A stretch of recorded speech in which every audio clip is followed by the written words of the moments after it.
اعوذ باللہ من الشیطان الرجیم بسم اللہ الرحمن الرحیم 19ویں پارے میں سورہ نمل کی 7ویں آیت ہے،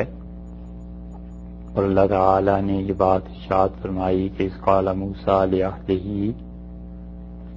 جب حضرت موسیٰ علیہ السلام نے اپنے گھر والوں سے کہا کہ انی آنست نارا، میں آگ محسوس کر رہا ہوں اس کی طرف، دیکھی ہے میں نے اس سمت میں ایک آگ سآتیکم منہا بخبرن، اور میں اب لے کے آتا ہوں تمہارے پاس وہاں سے کوئی خبر، او آتیکم بشہاب قبس لعلکم تصطلون،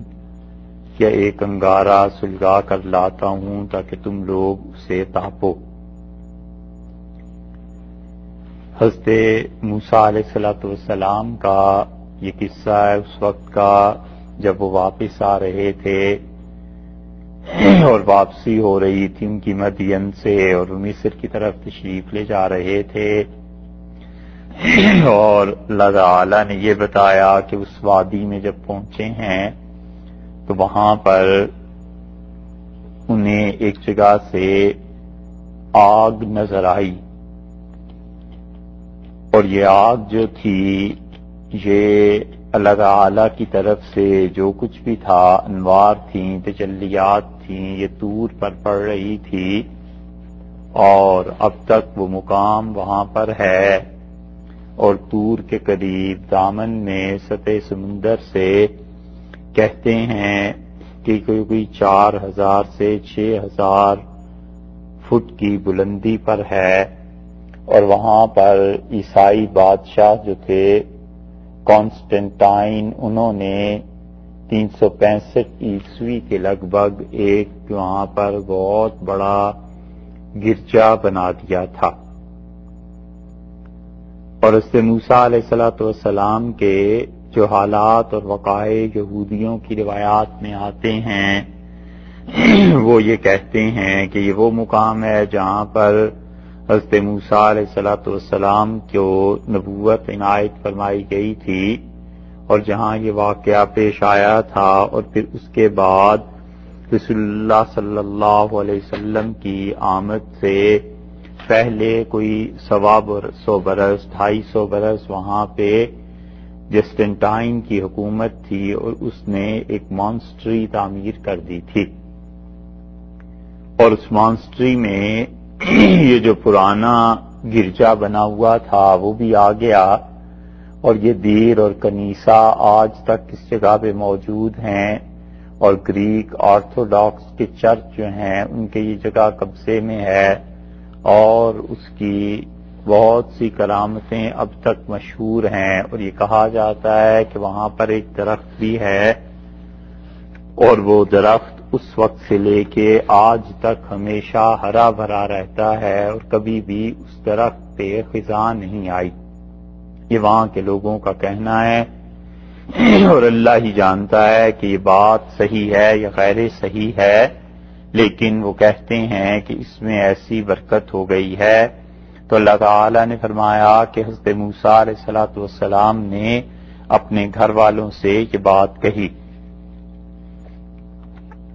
اور اس کے بعد وہ وہاں پر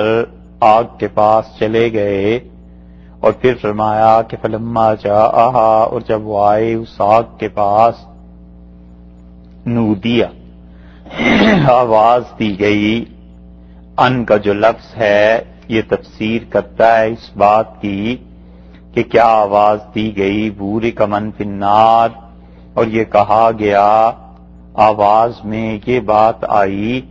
کہ برکت رکھتا ہے ہر کوئی جو کوئی کہ اس آگ میں ہے، ومن حولہا، اور جو کوئی اس آگ کے گرد ہے۔ اس کی ایک تفسیر تو یہ کی گئی کہ جو کوئی اس آگ میں ہے اس میں برکت ہے، یعنی اللہ تعالی کی ذات پاک کی جو تجلی ہے وہ اس آگ میں ہے، اور اس آگ میں وہ تجلی کی وجہ سے برکت ہے، اور اس کے ساتھ ساتھ دوسری بات یہ کی گئی کہ اس کے برابر میں اس کے گرد جو کھڑا ہے، یعنی حضرت موسیٰ علیہ السلام ان پر بھی برکت کی گئی ہے۔ مفسرین نے اس لمبی بحث سے بچنے کے لیے اس کی ایک اور توجیہ بھی کی ہے، اور وہ کہتے ہیں کہ اس کا مطلب یہ ہے کہ جو کوئی فرشتے آگ میں ہیں وہ بھی برکت والے ہیں، اور جو اس آگ سے باہر کھڑے ہیں وہ بھی برکت والے ہیں۔ کچھ حضرات کا خیال یہ ہے کہ یہاں پر فرشتے مراد صرف باہر والے ہیں، اور اندر جو کچھ ہے وہ آگ ہے، یہ دوسری رائے ہے۔ اور تیسری رائے یہ بھی ہے کہ حضرت موسیٰ علیہ السلام جو باہر کھڑے ہیں ان پر برکت دی گئی، اور جو اندر ہیں اس آگ اور تجلی کے فرشتے ان میں بھی برکت دی گئی۔ یہ سب تفاسیر مفسرین نے کی ہیں۔ اور من فی النار کی تفسیر میں ایک روایت یہ بھی آئی ہے کہ اس سے خود اللہ تعالی کی اپنی ذات پاک مراد ہے کہ اللہ کی ذات ایسی ہے کہ اس میں برکت دی گئی۔ تو یہ بات ظاہر ہے کہ جو آگ نظر آ رہی ہے وہ ایک مخلوق ہے، اور کسی بھی مخلوق میں اللہ کی ذات ایسے اتر آئے کہ اس میں حلول ہو جائے، الیاذ باللہ، یہ بالکل ممکن نہیں ہو سکتا، اور یہ کفر ہے۔ اسی سے بعض ایسے لوگوں نے فائدہ اٹھایا ہے جو یہ کہتے ہیں کہ تمام ادیان ایک ہیں۔ ہندو یہ کہتے ہیں کہ ہم اپنے بتوں میں بھی اللہ کا حلول مانتے ہیں کہ اللہ اس میں آ گیا۔ اسی طرح جن لوگوں پر صوفیہ میں وحدت الوجود کا غلبہ اتنا زیادہ ہو گیا کہ وہ کفر اور شرک تک کرنے لگے، تو انہوں نے ہی یہ کہنا شروع کیا کہ ان سب چیزوں میں خدا ہے، الیاذ باللہ۔ یہ دور اگر سچی بات نقل میں سچائی ہو تو ابن عربی کے بعد آیا تھا، اور ابن عربی رحمت اللہ علیہ زبردست داعی تھے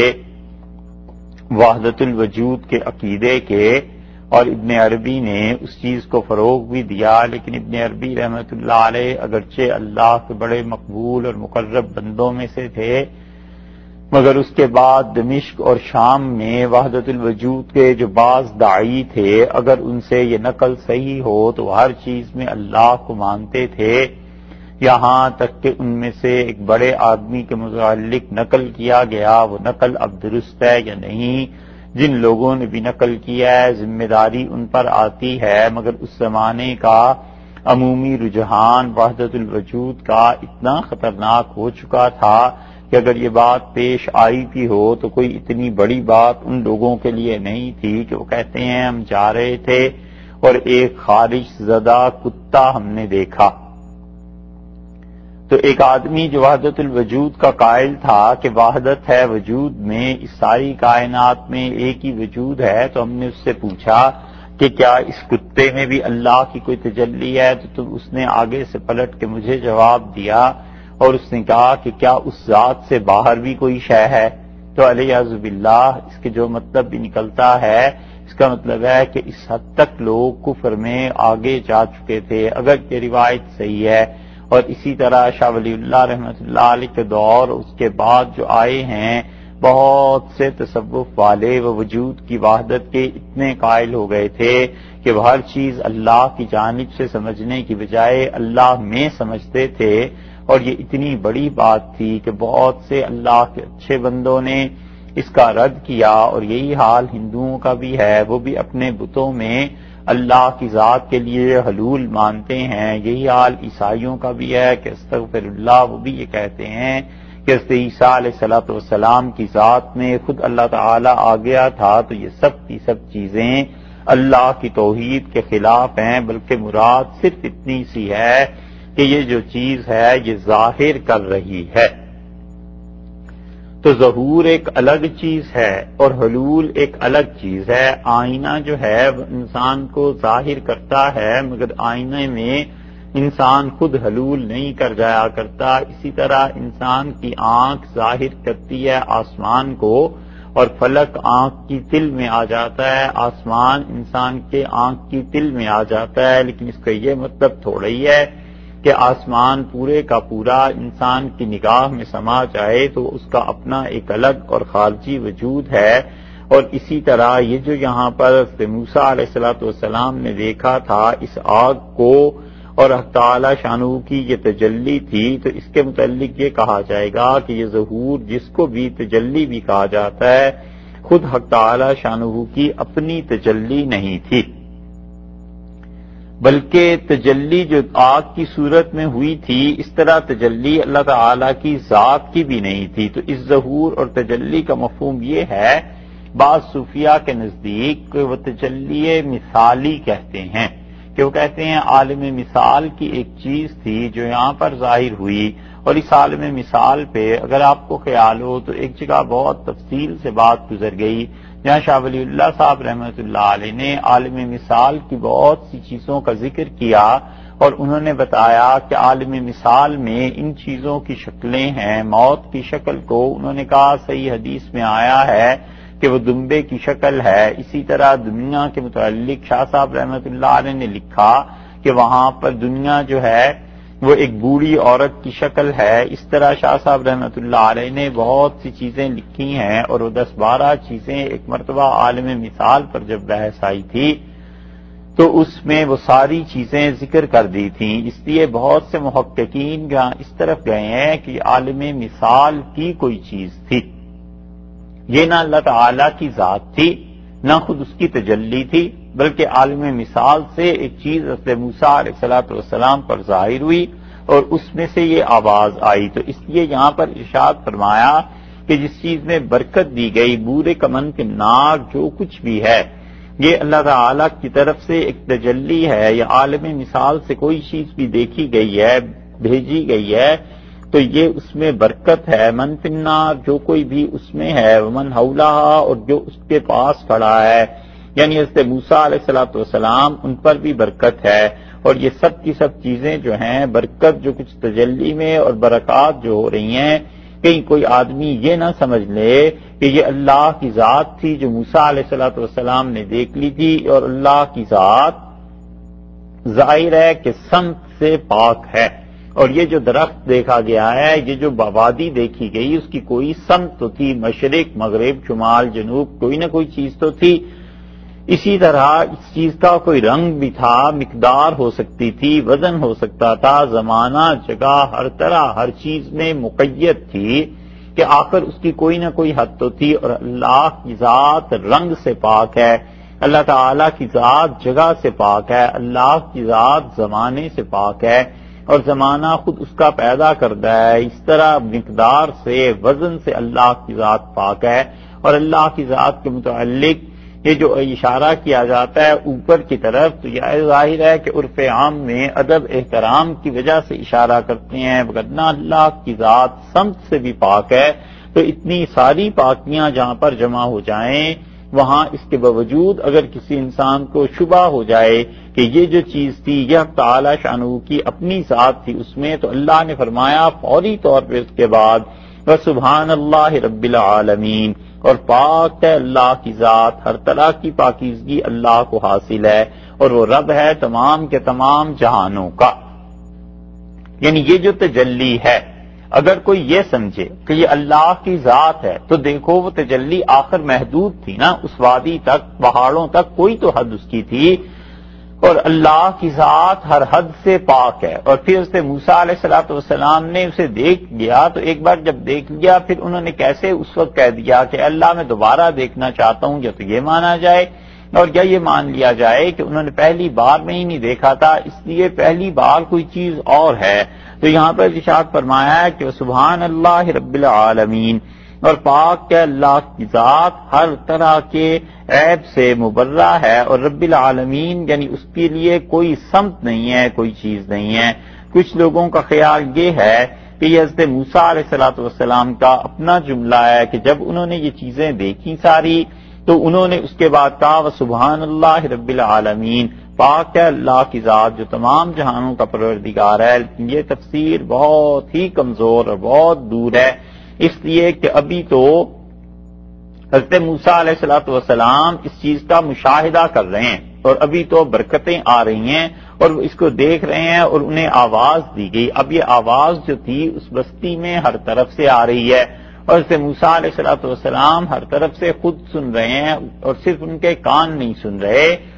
بلکہ ان کا سارا جسم سن رہا ہے۔ اسی لیے صوفیاء کرام کے ہاں جب کسی آدمی کو مراقبہ ذات تک رسائی حاصل ہوتی ہے تو اس پہ بعض اوقات ایسی کیفیت طاری ہو جاتی ہے کہ سر سے پاؤں تک وہ ان چیزوں کو سنتا ہے، سر سے پاؤں تک ہر چیز سے وہ دیکھتا ہے۔ یہ دیکھنا اور سننا یہ ایسی چیزیں ہیں جو عالم مثال سے تعلق رکھتی ہیں اور عام انسانوں کو اس کا مکلف بھی نہیں کیا گیا، حتیٰ کہ کوئی ان چیزوں کو نہیں مانتا تو بھی اس کے عقیدے میں کوئی فرق نہیں آتا، مگر جو لوگ بھی تصوف اور اس طریق پر محنت کرتے ہیں انہیں ان چیزوں کا تجربہ بھی حاصل ہوتا ہے، تو اس لیے ان کے لیے سمجھنا نسبتاً یہ آسان ہو جاتا ہے۔ تو اللہ تعالیٰ نے خود فرما دیا کہ سبحان اللہ، اللہ کی ذات پاک ہے ہر ایک چیز سے، اور اللہ کی تعریف یہ ہے کہ رب العالمین وہ رب ہے تمام جہانوں کا، یعنی اس کائنات میں جو کچھ بھی لوگوں کو نظر آ رہا ہے اللہ کی ذات اس سے بلند و بالا ہے، ماورا ہے۔ تو یہ جو کچھ